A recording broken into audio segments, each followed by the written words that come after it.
Welcome to the Orita Podcast, where we sit down with the most interesting operators, marketers, and founders in e-commerce to talk about what's working right now. I'm Aaron Schwartz, co-founder and co-CEO of Orita.ai. At Orita, we use machine learning to help brands send smarter, more profitable marketing by figuring out who actually wants to hear from you and when. And personally, I've been in e-commerce for a very, very, very long time. Do I know a lot? That's unclear. But do I know a lot of super sharp people who will share actually useful insights? Check. So if you're in e-commerce, the show is for you. Whether you're deep in Klaviyo flows, thinking through supply chain strategy, or just trying to make your paid media budget stretch a little further, we're here to help you learn from the people building some of the best brands, agencies, and commerce tech companies out there. Today on the Orita Podcast, we're joined by two e-commerce pros with very different seats at the table, but the same obsession with sustainable growth. Jay Myers, co-founder of Bold, has helped build some of the most widely used Shopify apps on the market.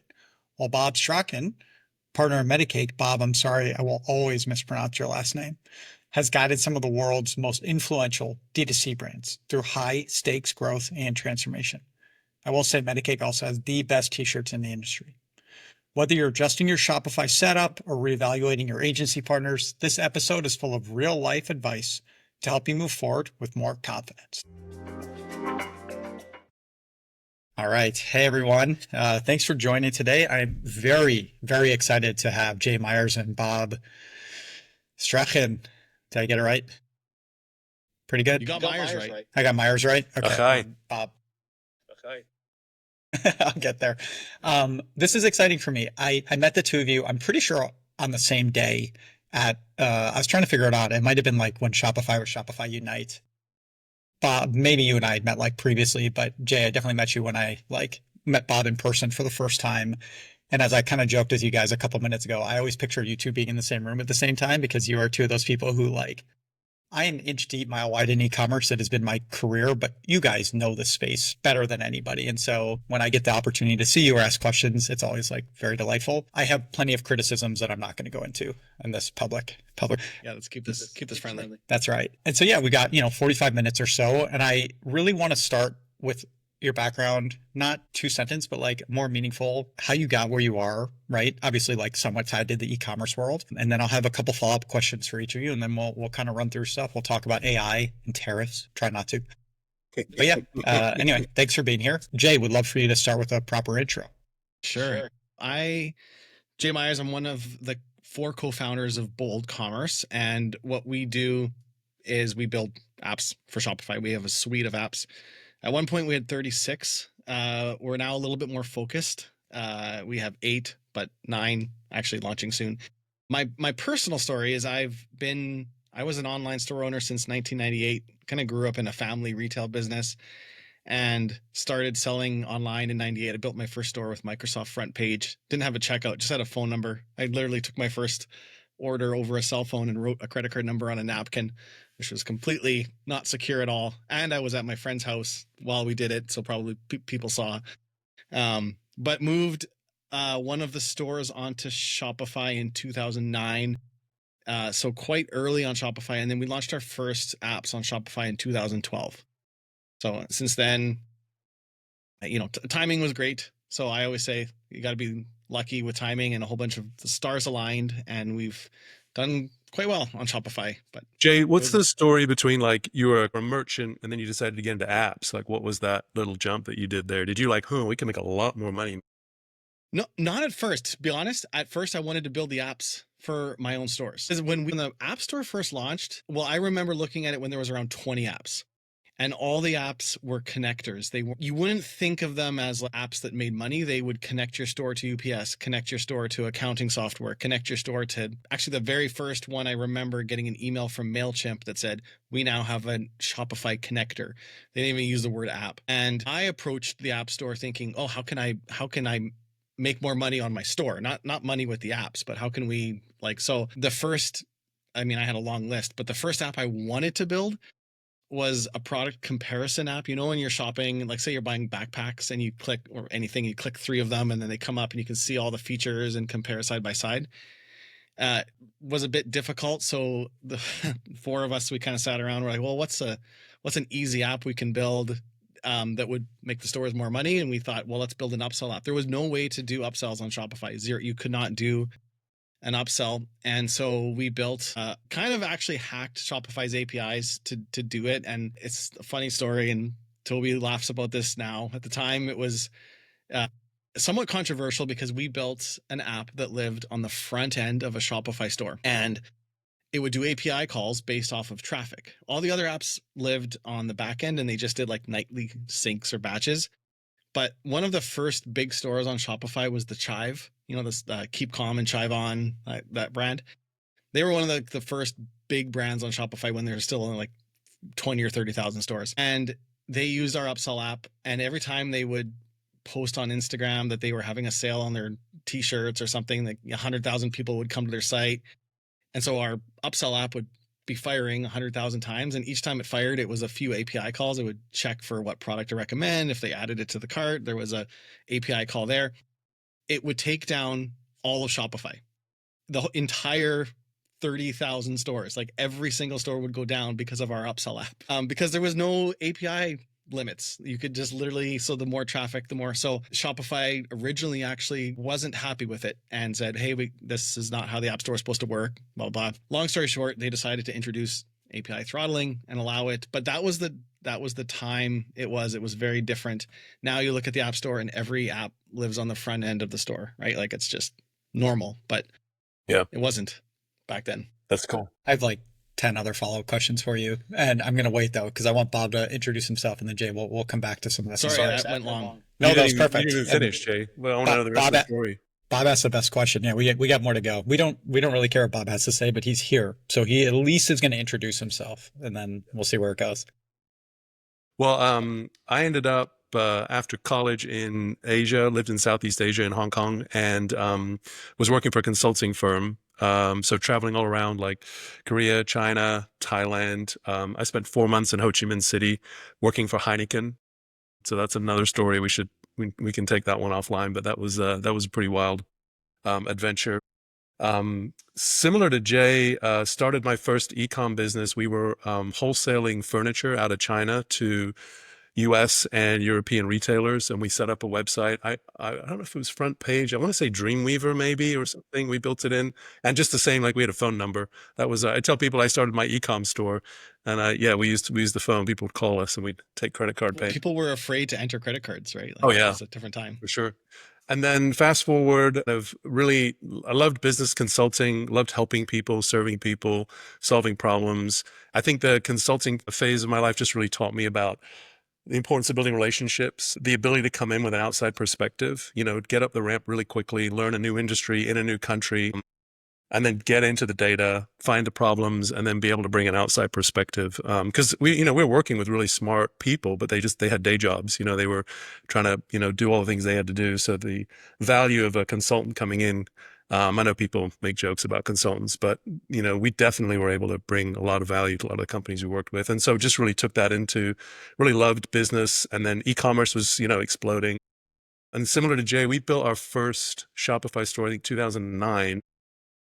And so still pretty early on, and I became partners in the Shopify program, one of the first, partners in their program. And again, spent most of our time hacking Shopify, right? Because all the merchants wanted to do what things Shopify couldn't do. So it's like, I think we could figure out a workaround for that. And then that led to, it's kind of when we started Metacake around that time in 2011. And Metacake was always you and Ken? Yeah, it's always been Ken and I. We met working on a different project and had this brainwave that we should start a new company. And aside from the fact that you guys have the best t-shirts in the industry, which I'm embarrassed I'm not wearing one right now. I should have worn mine. I've got a bunch of Metacake shirts too. I wear them to work out. I wear them to see. They're wonderful. Aside from that, what is the focus of Metacake right now? Like what's the business today? Who are your clients? Yeah. What are the biggest problems that you're solving? I mean, when we started out, we definitely were doing a lot of store design, store build, because it was really just about people wanting the mechanics of an e-com store. Like, hey, I want to sell stuff online. I think where we've got to, over the, whatever it is, 10, 14 years now, is really it's a lot more around working with direct-to-consumer brands to really want to kind of get to the next level. So sometimes that can be an early stage startup, funded startup that's trying to launch. bring a product to market or develop a brand almost from scratch. We do a lot of that, but often it's a mid to larger size company that's kind of hit a plateau and they're trying to figure out, maybe they've been through a couple of ecom directors. They're trying to figure out what are the things holding us back? And we're able to come alongside and help and diagnose the issue and bring solutions. We have a small design dev team. We've got a small marketing team. We do a lot of email, SMS marketing, helping brands with that. But really our coaching and consulting business is now kind of the core of what we do. My sense from kind of having known a bunch of your customers, but also spent time with you over the years, is you guys are really trying to examine the entire patient, right? It's not, hey, we're a CRO firm, or hey, we're an email firm, or hey, we're a design firm. But it's like, at the end of the day, the brand wants to grow profitably. There's no more free money. And let's kind of see it. And I think, as we've seen, and Jay, I'd be interested in your take on this, as we've seen eCom evolve and mature, I think in the early days, it was easy to cover up business problems, because customer acquisition was relatively easy and eCom was this hot new thing. Everyone wanted to buy online. People were pouring money into it, a lot of traffic. You throw ads up, people would click ads and go buy something. Oh my gosh, And so I think things like sort of operational sophistication, kind of keeping your costs down, your margins, really profitability and efficiency, you could get away with not being good at any of those things. And I think as we've seen industry mature, really what we do is really business consulting now. It's in the e-com space with direct-to-consumer brands, but a lot of it is helping businesses get profitable and be healthy now that the sort of sophistication and maturity has happened in the industry. Jay, if you think about the apps you're building and the problems you're solving for brands, right? And I think you said 36, right down to 8, give or take? One point. What's been the shift in focus for you guys? I know there's a lot of decisions that went into that, but specifically, what problems are you seeing brands are solving today that maybe they weren't as sophisticated about kind of solving in the past? There's a lot. I would say one. So it's just, there we go. I had that echo. That's gone. I think Bob nailed it. That I always say growth hides a lot of problems, and there was kind of the heyday of D2C from 2013 to 2000, right into the pandemic. And then that was kind of where we saw a little bit of a plateau, but you could get away with literally anything. And the type of, I think the focus was on customer acquisition. So a lot of the apps we were focused on, the industry, it was all acquisition marketing, performance marketing. Our apps were to acquire more customers. It shifted more towards, I would say, retention. The apps we're building are focused on retention. I'm seeing a lot more agencies focused on retention. There's entire retention agencies. So that's definitely been a shift. And it's, at the core, it's brands are looking to be more, have a healthy business model. And Bob was bang on, there was unhealthy businesses that still were growing and still looked like they were doing well, but that was because of growth, and growth masks a lot of issues. So I think that's been a big shift, particularly since beginning of 22, when all that investor money started to dry up. Yeah, those were really fun times. I'll give just a very quick background on myself. So I came into commerce in 2010, kind of on a lark. I started a consumer brand that was meant to be a 3-month project that turned into 7 years full time. And then we sold it to Custom Ink. Not a good financial outcome, but a very cool journey. And I could go through the 500 mistakes I made. But in 2017, co-founded a company called Passport that does international shipping. So I switched very quickly from the brand side to more the commerce enablement side. And then I've just kind of been on the tech side for a while. I still deeply miss being a brand owner. The immediate feedback, if something goes wrong, you refund them, send them through replacements. You're just hey, I'm on your side. I'm the joy when people find a product that they love. And then I was at Loop Returns, and now, co-founded Orita, which is my journey on the tech side was shipping and then returns. And I'm involved with a bunch of companies touching all parts. But right now, Orita is all about retention. And it is something that I definitely did not appreciate as a brand owner. And we weren't in the space of we were earlier than the oh, there's free money, but we were definitely at the point where you could just go get people on Facebook and then message them, and there was no throttling anywhere, which was pretty delightful. So I personally felt that shift, but from the tech enablement side, seeing brands be much more sophisticated, seeing brands have leaner teams, find partners who they trust, find apps that are just like absolutely crucial to how they run their business it's just been such a market shift in the last couple of years. Jay, when you think about some of the apps that you guys are building focused on retention or like some of those problems, is there any one or two that are worth like kind of double clicking on? Just Yeah, I would say so. What we're focused on is I actually just literally recorded a podcast on this morning. I started recording podcasts as I walk my dog and I drive not while my kids are in the car, but I drop them off, and super fun. My wife suggested it last week. So this morning, it was on this exact topic. Last week I was at Sub Summit down in Dallas, and everyone walking around, I got 3,000 subscribers. I got 1,000 subscribers. I got 10,000 subscribers. And this term, the whole way we look at customers, I think isn't right. And I was on this panel, and one of the things I think we need to call them leads, not subscribers, and even customers. And so when someone buys from you, the Clayton Christensen jobs to be done theory, what is the product actually doing? So when someone buys from you, they're not actually a customer yet. What they're doing is they're trying your product. They're testing it out. Even when you click subscribe, you're not committing to that product for life. You're still trying it, right? And so what we're trying to do with a lot of our apps, and we have subscription, membership, customer pricing, upsell tools, but they all work together to create a highly valuable membership program. And there's a difference between subscription and membership. Subscription is a transactional experience. Like a membership is relational. So like you could be subscribed to your electrical bill company, but you don't have a relationship with them. And then by the same token, you could be a member of a sports team. Like Bob he might love the Nashville Predators, even though say Liverpool. Or right there, better example. People have a baby and they put a Liverpool onesie on their baby, but you might not pay a Liverpool membership, right?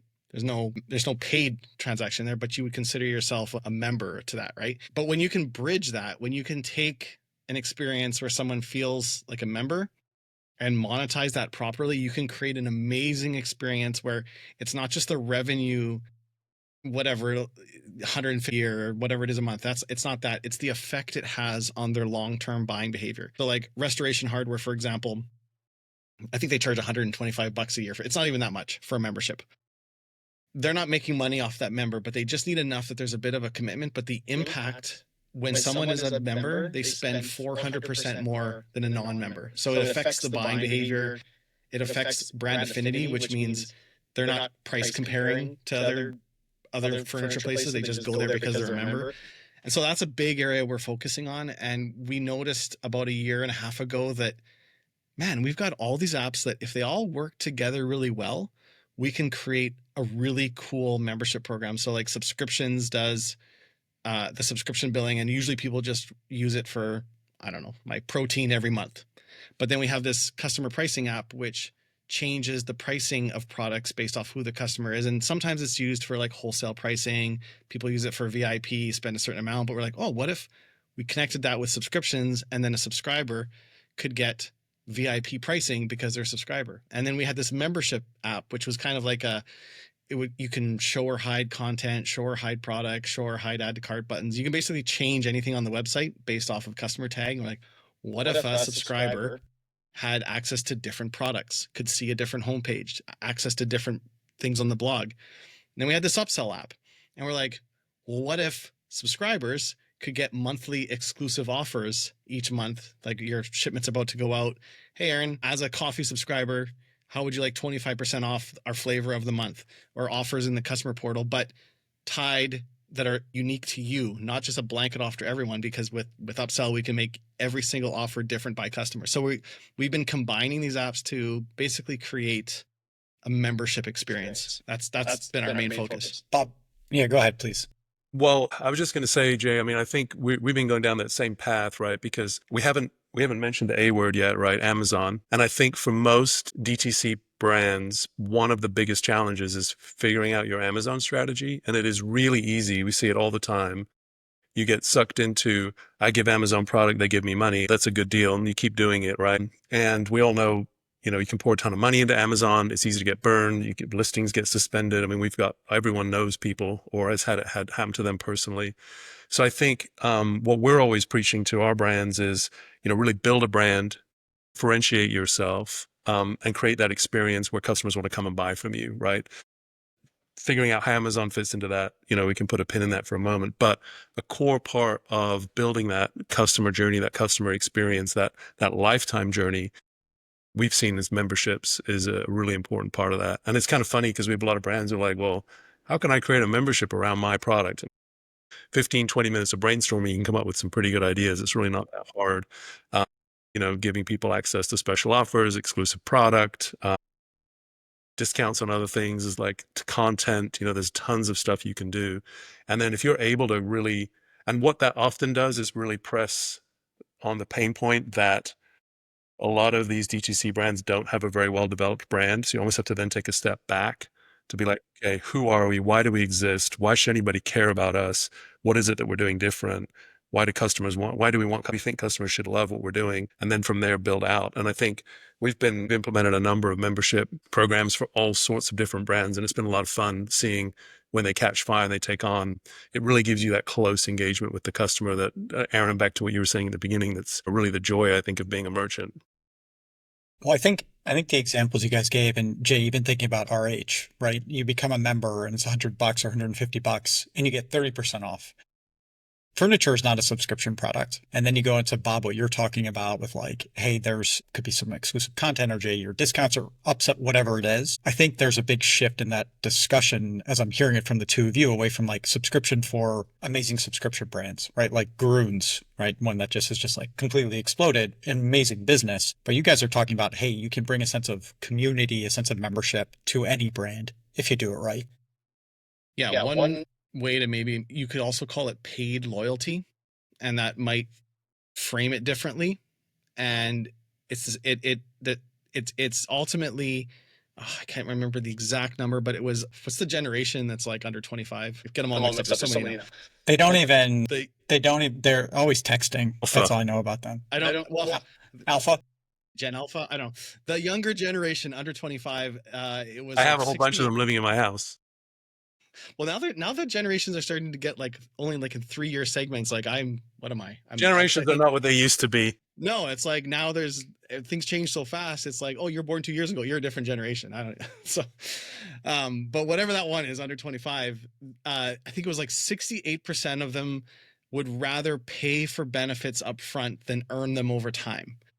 And what you're doing as a disservice as a brand is making customers earn points and these confusing systems. And like, if you think about it, I use airlines as an example for this. And I know some people are like diehard loyal to some airline. But generally, like when I fly, I earn points with WestJet, Air Canada, United, Delta. I earn points with all of them, and I pick a flight that gets me there when I want to get there. I have some that I prefer, but it's not going to be like make or break.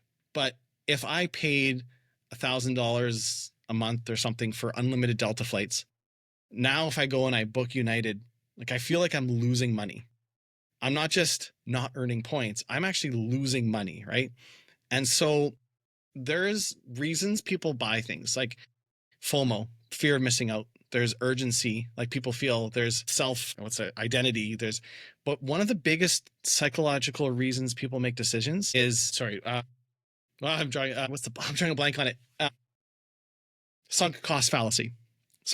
So sunk cost fallacy is you make irrational decisions based off of sunk cost on something.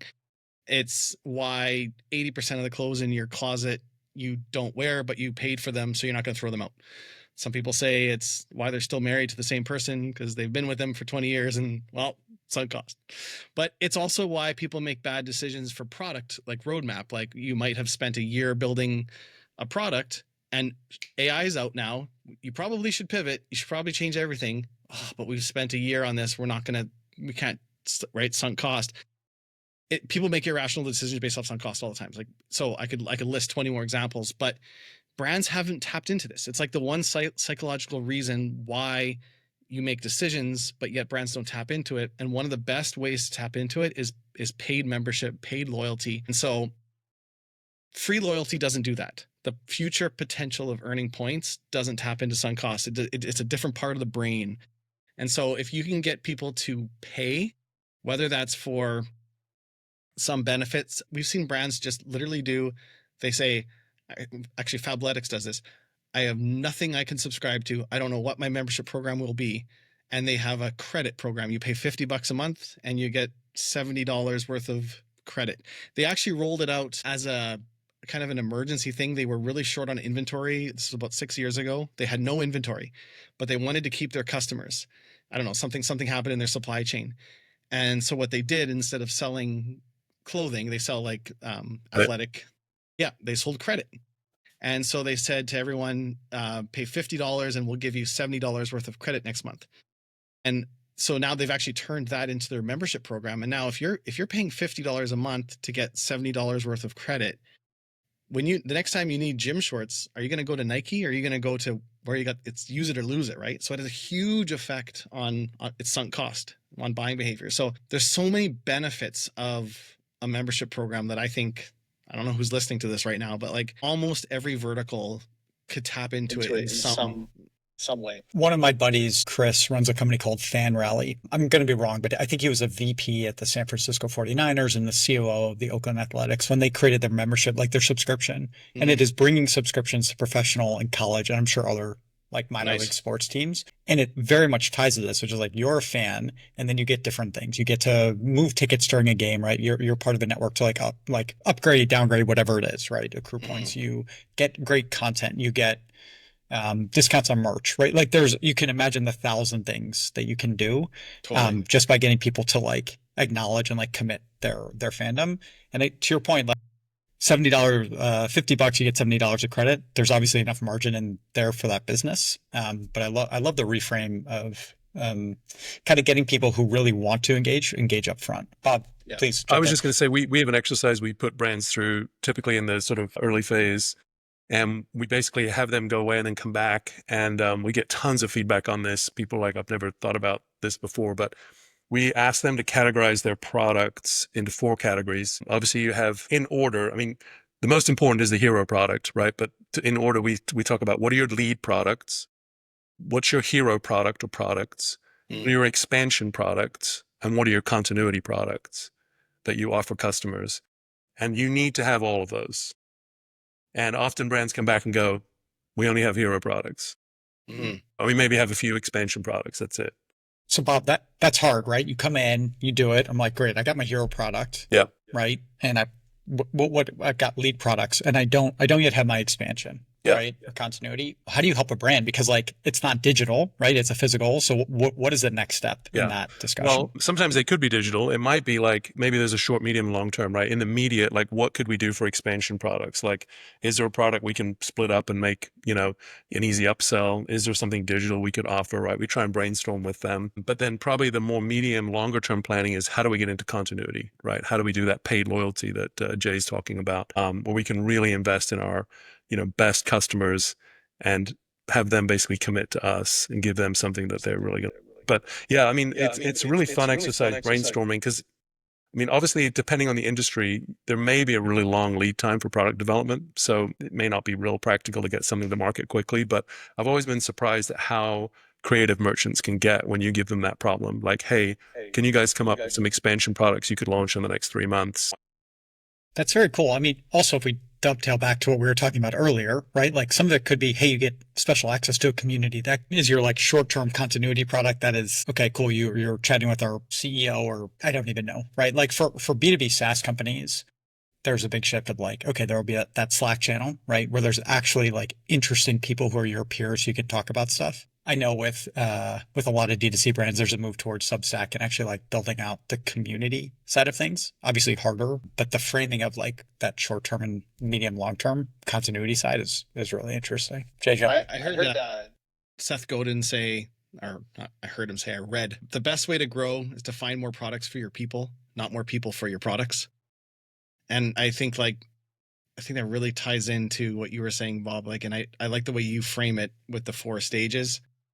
but so many brands are spending so much money to acquire new customers, but you actually have a pretty decent customer base.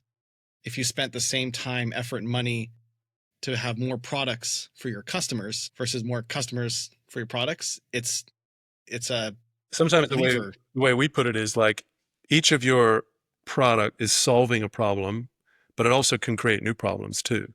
So if you can kind of go through that mental exercise of like, okay, the customer had this problem, they bought this product. Okay, now what problems do they have? Those are going to have changed. How can we meet those needs in a connected way with the brand and with the existing products? It is so hard for me not to switch this into a commerce tech, excuse me, tech enablement side. Jay, talking about retention, literally the discussion we're having with people is do not send emails to as many people as you are. You are creating a lot of unsubscribes, which goes back to like, there's no more free money. So it's like, why are you trying to find new people for your products? Like you already have people who are interested. They've given you an affirmative signal of interest, like treat them extremely well, message them when they want to be messaged with good content. When we think about like, I think forgetting Orita, just like all the companies I advise, like the best ones are the ones who are like extraordinarily close to the customer and deeply understand their problem. Think about the jobs to be done, not what the product is, right? It's not like, oh, we do this. It's like, I solved this problem, or like the brand has this problem. Let me go tackle that. Yeah. Please go ahead. I always wonder about that. If I had to observe most brands, I feel most brands don't send enough email. Then I think it's the other way, but so you're seeing, I mean, you're right in the thick of it. No, dude, there's a blend. So I used to send every email to every person. Bob didn't click on my last 27 emails. This 28th email is a banger. He's definitely going to reply, right? Like he's going to do it. The challenge is Gmail and all other inbox providers in the last year have gotten much stricter about inbox placement. So on a simplified level, you want to land in the inbox, not in spam. Every single time somebody clicks on an email, that is like on a microscopic scale, a signal to Gmail that you are a good sender. When they don't click, so forget them clicking spam or clicking unsubscribe, literally not clicking tells Gmail actually downrank Jay's brand, unlike the thinnest of margins. And so what we are seeing right now is over the last year, there's like for a lot of brands, there's a continued decrease in click rate, which means they start sending more emails. But the reason there's a decrease in click rate tends to be because of inbox placement. It's like, it's compounding negative results. Yeah. It's like, it's not, you didn't fall off a cliff. It's just like, yeah, we're a little bit worse week over week. And then the CEO's like, well, we need more money from email. So then you start sending more email. The risk is twofold. One is a short-term risk, right? Like you can make $1,000 more today by sending more emails, but there's a medium and long-term risk of you now create a ton of unsubscribes. And if you do it poorly, you might like start like Gmail might start downranking you, which will have a knock-on effect that you are absolutely not going to be able to see unless you examine it like across, hundreds of brands with all the data. So it's like, it's this blend. The one last thing I'll say is like some brands have extraordinary like love from their customers and they could stand to send more. Some brands have extraordinary love from a very small subset of customers and they could send more. The answer of like every single one of your customers should get the same quantity of emails, no chance. Like no matter where you are on that spectrum of some brands, it's 10 emails and like maybe their lowest customers should be 1 email a week. Some it's like 3 and 1 or 0 for a lot of customers, but your customer base is so varied, right? Yeah. I have a thought on this. I feel like it ties in. I would be curious to get your take on it, Aaron. I think that one of the biggest misses in email automation post-purchase is in the first moment when you buy something online. Like there's been studies done that like endorphins are released and there's the moment you click checkout, that's like the peak moment of a dopamine hit right at that second, right? And then usually there's like a order confirmation email. 90% of the time it's just like a vanilla email. And then, but you're added to some list and there might be an email that goes out the next day. And then 3 days later or something along those lines. I think you could probably send that customer an email the moment they order, an email 2 hours later, an email 4 hours later. Like that first moment, they're excited. Like if I buy furniture, like we're using restoration hardware, I buy a couch. I'm not going to click spam. Like if I get an email that's like how to treat the leather, how to take care of it. 2 hours later, I get another one, what to expect when you unbox it. 4 hours later, I get another one, customer, how to think about design, interior design, I don't know, whatever, right? Like get me engaged in those first 4 hours. But I think most don't do that for the first day or two. And then it's a I think it depends on the brand. And if the way that you just described it is wonderful because it is content you can use, information you can use, right? It's like if you're sending an email and it's like, check out these pillows, and it's like pillows that don't match the couch, that would be bad. If it's, hey, you just spent $4,000 on this beautiful piece of furniture, here's how to take care of Good it, decision. right? That's a great job. Yeah.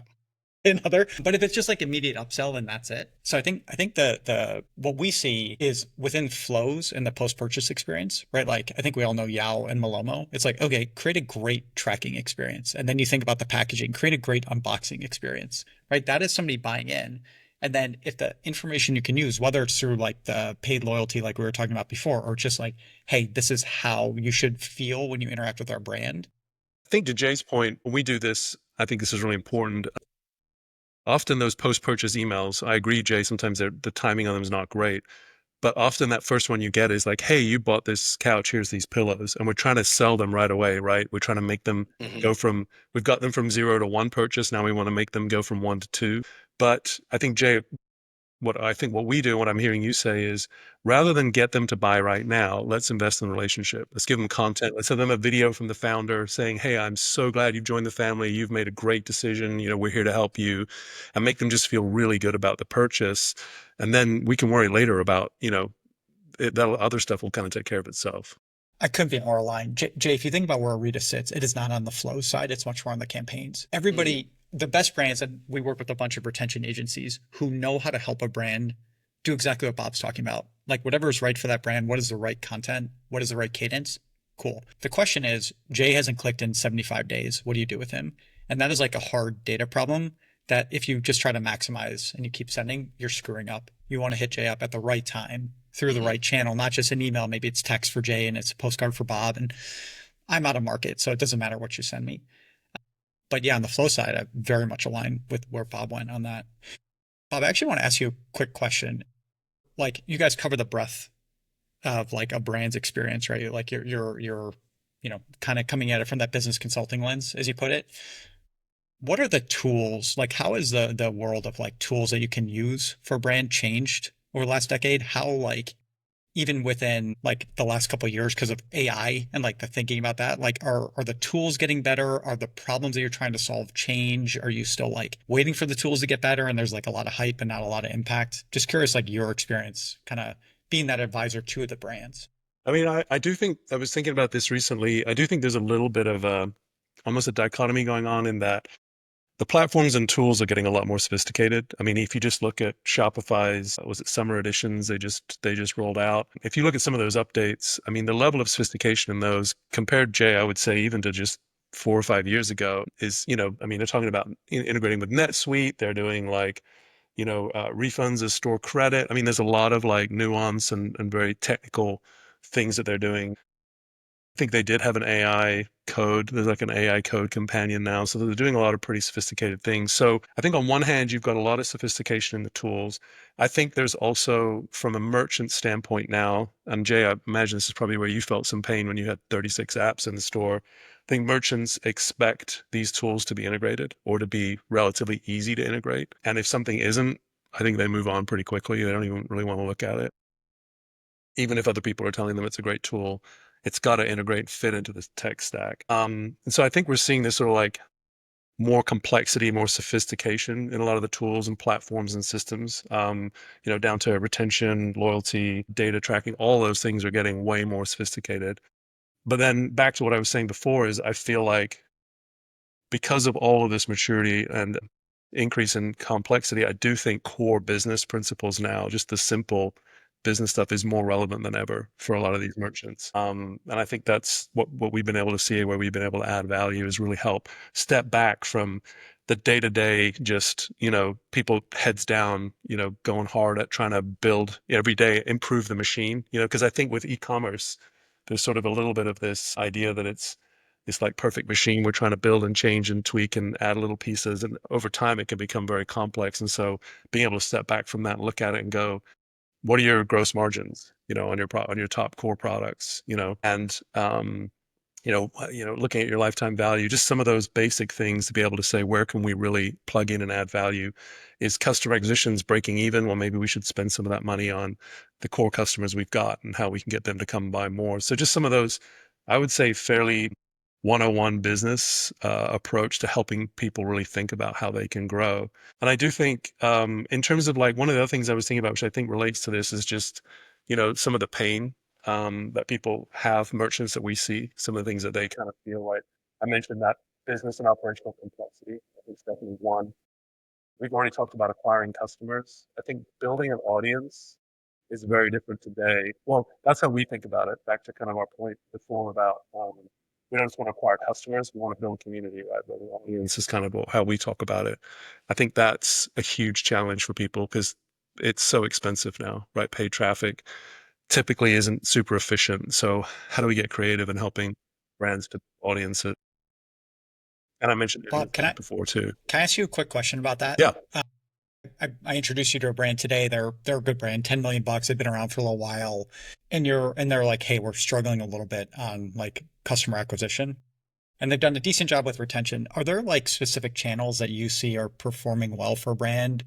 It partially actually start thinking omni-channel and like hit people in a different place, or like, I know it's saying it depends as a natural thing. I also started my career in consulting. So, but I don't know. Are there any channels that you're seeing perform even better for those brands who are trying to like think about acquisition? And then Jay, obviously want to hear your take on this too. I think just a quick answer would be at the moment, like top of mind based on the ones we're working with at the moment, definitely seen like working with the right kind of influencers. I mean, that's a whole separate conversation because I think that whole influencer channel has changed a lot. And thinking about when you work with an influencer, I think there used to be the expectation that I give the influencer money, they send me customers.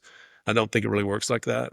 It's almost like I give the influencer money, they're going to give me content. I can use that content to sell their audience, right? That's kind of like how to think about it. Some influencers will send customers, but I think it's best not to have that expectation going in, and then you can build appropriately and plan appropriately. I would say YouTube is still a pretty good place that we've seen a lot of brands get really good traction on.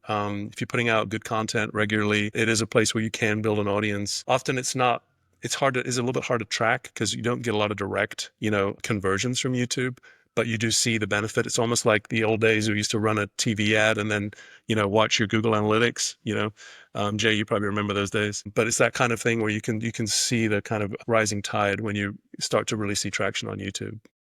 My favorite day was we were on Good Morning America in, I don't know, 2014, 2015 for the brand. And like the spike, I mean, the sales spike was also beautiful, but like the traffic spike was saying that. I mean, I think it was more traffic that day than maybe the rest of the year combined. The annoying thing is it makes all your other data look really tiny.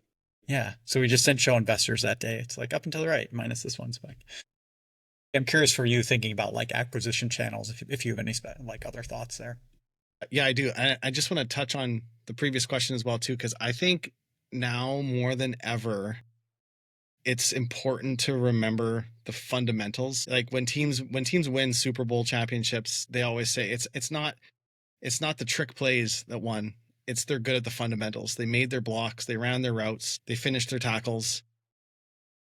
There's so much noise right now with like, I think that's one of the biggest challenges is for everything you want to do, there's 20 different options, there's tools, there's AI, it's very, very noisy and it's very easy to get distracted and tech bloat. And like, there's a few core things you need to do really well. And I see brands not doing the fundamentals well and worrying about the flashy, shiny plays, right? And so fundamentals win championships, not trick plays. And for brands, I think it's really important to just really nail the fundamentals and build on top of a strong fundamental foundation.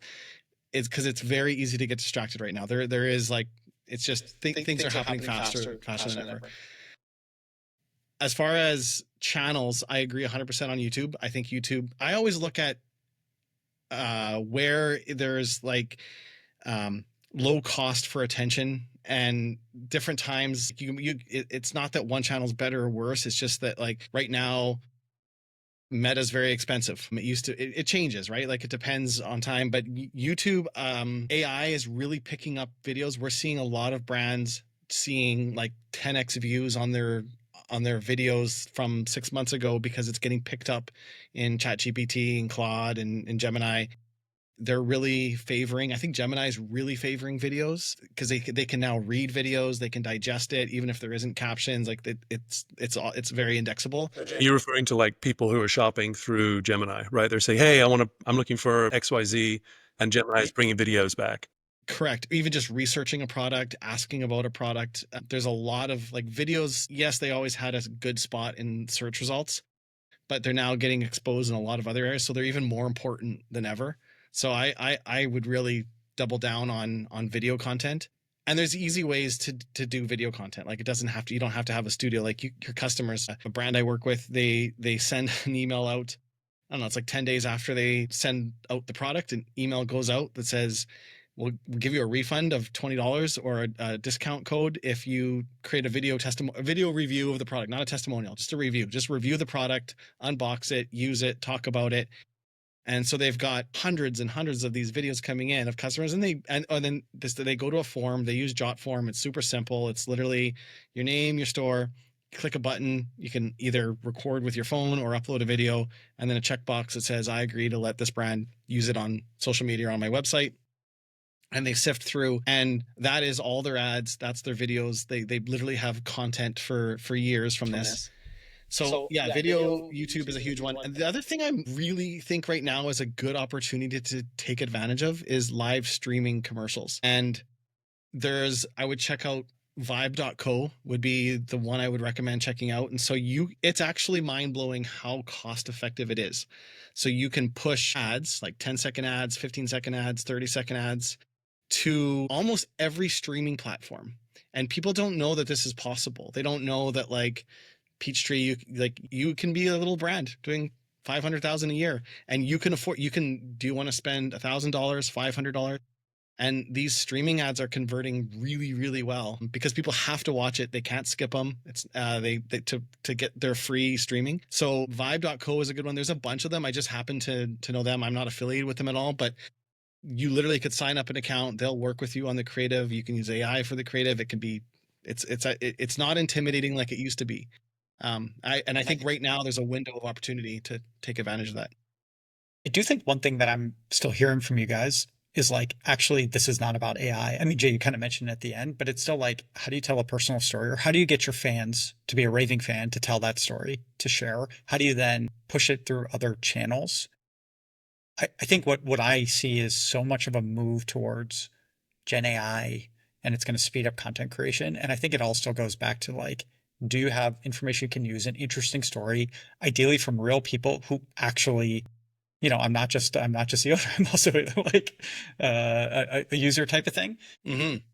Yeah, I think that is still very, very consistent. Guys, we have a couple minutes left. I want to create space for, first of all, where can folks find you? And secondly, if you have any wise sage advice for operators, specifically brand operators in the ecosystem. So I'm going to keep that as vague as possible so you can take that wherever you want.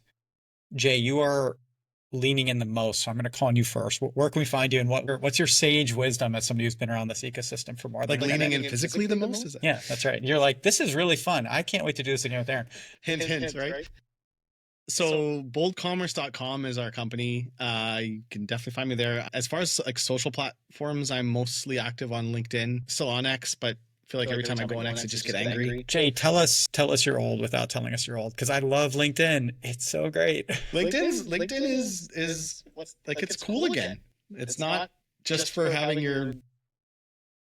My wife, she'll probably listen to this, but my wife always laughs. She's like, "Isn't LinkedIn just like where you have like your job profile and I'm like, no, that's where my people are." Anyways, and I do host a podcast that if you want to hear me talk, Shopify 1% is the show. So great show. Oh, and did you want me to give the advice? Is that I'd love I don't know, anything on your mind, like some advice, please. Okay. I mean, there's like 100 things that come to my mind, but I'm going to pick one that yesterday I was talking about with a brand, and this probably applies to almost everyone. There is I would call it the most important 60 seconds of the customer journey. That's the 60 seconds when someone lands on your store is every single visitor needs to feel 3 things. we talk a lot about like selling your features and being benefit driven, and, don't sell the coffee, sell how it makes you feel. And that's all important. But I think that one of the biggest misses is what the visitor feels the moment they land on your site. And the three things they need to feel is they need to land on your site and they need to say in their head, oh my God, that's me. Or, oh yes, that's me. So they need to identify. They need to identify with, and that can be, like there's a hero image, that there's a banner, that's a question, like sell skincare. Do you suffer with this? It could be part of a quiz. Like the first question is like, is your dog tired all day? Do you sell dog food? Whatever. But they need to identify. So they need to say in their head, oh my God, that's me. Number one, they need to feel that. Number two, they need to feel I'm not alone. So they need to know that other people like you are there. And that can happen if you're doing a quiz. Confirmation steps are a great way to do that. You answer 3 questions. Oh, my skin looks like this. I have this, and I'm itchy here. Confirmation step. Good news. 75% of people that use our lotion have the exact same problem. If you don't do quizzes, videos of customers, UGC, testimonials, but they need to say, oh my God, that's me. I'm not alone. And then, can you lead me? So can your brand, they need to get that feeling that like they're in the right place. This person has been there, they've been through it, and their product, their service, whatever it is, can lead. And you've got about less than 60 seconds to get those feelings across. And so I would encourage everyone right now, go look at your homepage, and does it get someone to say, oh my God, that's me. I'm not alone. And yes, you can lead me. Because I think that's, if you nail that, that's a huge win. Bob, good luck, man. Jay, that was great. Bob, No, that was really good, Jay. Where can we find you? Where can we buy your t-shirts and any sage advice you follow? They do. I have like 6 of their t-shirts, and they're the best. So I'm LinkedIn is probably a good place to come and find me, and Metacake.com, our website. You can see some of the projects and work we've done, and I believe you can buy t-shirts on there too. So we should probably give a discount code for the show, Aaron. I think the advice that pops into my head is, we talk about it a lot. Build a brand that matters is what we say a lot. I think it ties back to a lot of the things we were talking about today, and it definitely ties into what Jay was saying. And you can obviously take that in different ways, right? But it's because if you're not going to build a brand that matters, then just go sell on Amazon. Do you know what I mean? You might as well. It's going to be way easier. Your life's going to be easier. But building a brand that matters, obviously it needs to matter to you, it needs to matter to the customer. We always say it sounds a bit cheesy, but it needs to matter to the world. Like, are you making the world a place with what you're doing? I think all those things tie into like authenticity and building something that people can care about. And then you can really invest in your, building an audience and invest in your customers and building that community and do all the things we've been talking about today. So I think for us, it really comes back to building brands that matter. That was awesome. Guys, thank you. This is genuinely a pleasure. I took a bunch of notes. Yeah, can't thank you enough for your time, and hope you have a great rest of the day. Appreciate it. This was fun. Cheers. Thanks. Orita's machine learning analyzes hundreds of millions of data points to help brands understand who's actually engaged. Curious how your list is really performing? We offer a quick, no-stress email audit that gives you deep insight into your audience's behavior. Just go to orita.ai and sign up for a free audit.